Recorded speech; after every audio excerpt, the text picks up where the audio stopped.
అనగనగా ఒక చిన్న పల్లెటూరు. దాని పేరు రామాపురం. ఆ ఊళ్ళో రాముడు అనే ఒక యువకుడు ఉండేవాడు.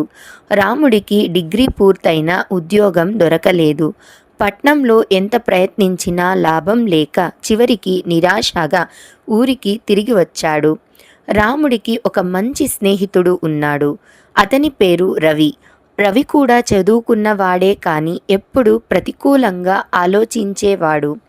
ఒకరోజు రాముడు పొలం గట్లపై నడుస్తూ ఉండగా ఎదురుగా రవి వచ్చాడు. ఏంటి రాముడు, ఇంకా పట్నంలో ఉద్యోగం దొరకలేదా? నేను ముందే చెప్పాను కదా, మనలాంటి వాళ్ళకి ఎక్కడ ఉద్యోగాలు దొరకవని. ఈ ఊళ్ళో ఉండి ఏం చేస్తావు అంటూ నిరుత్సాహపరిచాడు రవి. రాముడు చిరునవ్వు నవ్వి, రవి, నువ్వు చెప్పింది నిజమే. ప్రస్తుతం నాకు ఉద్యోగం లేదు. కానీ దీన్నే నేను ఒక అవకాశంగా చూస్తున్నాను. ఉద్యోగం లేకపోతేనేం, ఏదైనా కొత్తగా ప్రారంభించవచ్చు కదా అని అన్నాడు ఆశావాదంతో. రవి ఆశ్చర్యంగా చూసి, అంటే ఏమిటి? ఈ నిరుద్యోగాన్ని నువ్వు ఎలా అవకాశంగా చూస్తావు అని అడిగాడు. మన వైఖరి మనకు ఎదురైన ఆటంకాలను ఎలా చూస్తామో నిర్ణయిస్తుంది రవి. ఒక సానుకూల దృక్పథం ఉన్న వ్యక్తికి ఎదురుదెబ్బ అనేది విజయానికి ఒక మెట్టు లాంటిది. కానీ ప్రతికూలంగా ఆలోచించే వ్యక్తికి అది ఒక అడ్డంకి అవుతుంది. నెపోలియన్ హిల్ గారు చెప్పినట్లు, ప్రతి సమస్యతో పాటు దానికి సమానమైన లేదా అంతకంటే గొప్ప అవకాశం వస్తుంది అని వివరించాడు రాముడు. రవికి రాముడి మాటలు అర్థం కాలేదు. నువ్వు ఏదో వేదాంతం మాట్లాడుతున్నావు రాముడు.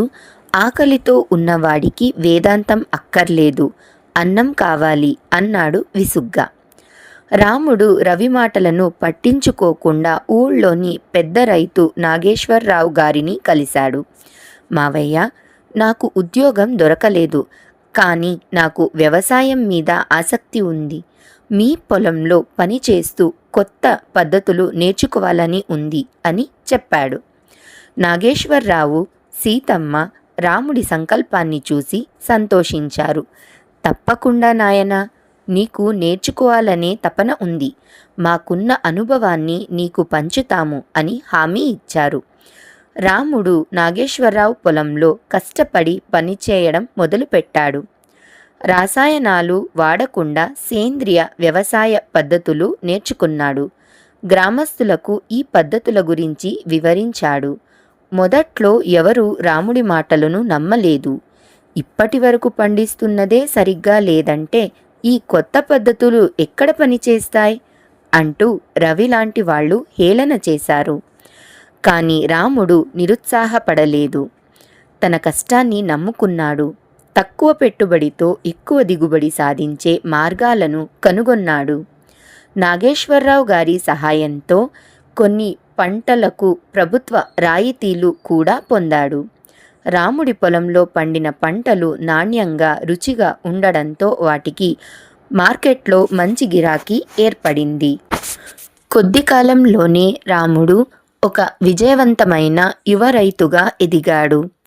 అతని విజయం చూసి రవి ఆశ్చర్యపోయాడు.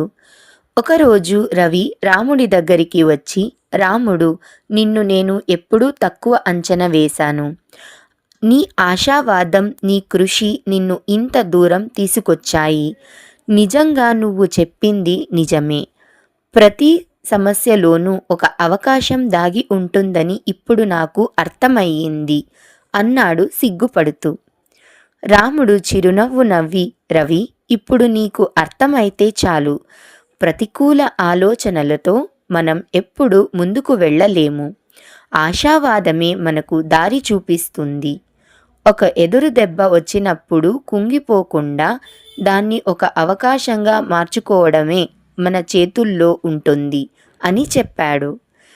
రాముడి మాటలు రవికి ఒక గుణపాఠం నేర్పాయి.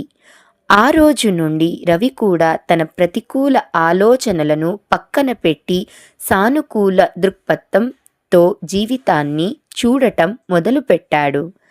రాముడు రామాపురానికి ఒక ఆశాజ్యోతిగా మారాడు. ఎంతోమంది యువకులకు ఆదర్శంగా నిలిచాడు.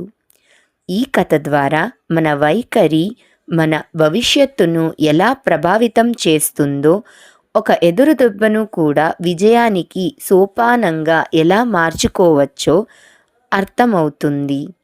ఆశావాదం, కృషి ఉంటే ఎలాంటి సమస్యలనైనా అధిగమించవచ్చని ఈ కథ తెలియజేస్తుంది.